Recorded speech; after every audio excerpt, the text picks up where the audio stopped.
Gli italiani e gli agrigentini in particolare hanno tagliato le spese anche per il cenone della vigilia e il pranzo di Natale.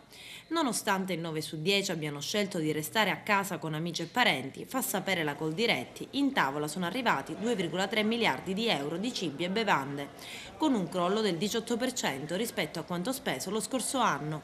A prevalere è stato il Made in Italy, con meno caviale, ostriche, salmone, champagne e più bollito e pizze. Carrello della spesa sempre meno pesante. Questo è il Natale più difficile dal dopoguerra ad oggi. Cosa non potrà mancare nel suo carrello per Natale? Sicuramente il panettone, e le noci, la frutta secca. Cosa cucinerà stasera?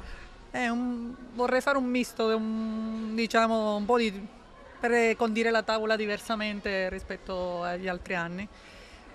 Non lo so, io vorrei fare il plum cake con la zucca, qualcosa sfizioso, qualcosa di diverso. Il panettone, quello per Natale è la base principale. Cosa preparerà lei invece? Guardi, non lo so, ci pensa mia suocera quest'anno. Quello che c'è bisogno di comprare, compriamo, il necessario stanno.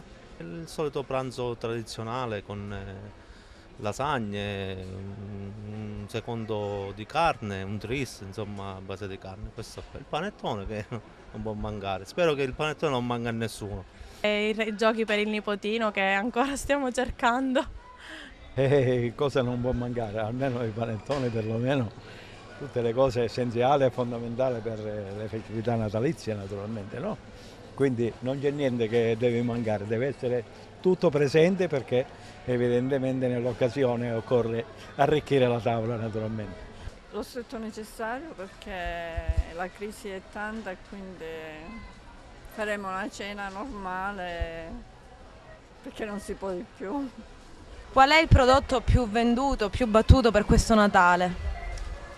Sicuramente i giocattoli, di tutti i generi ovviamente. Secondo posto? Secondo posto, vabbè, comunque i dolci vanno molto, poi possibilmente prodotti ovviamente panettoni di tutti i tipi.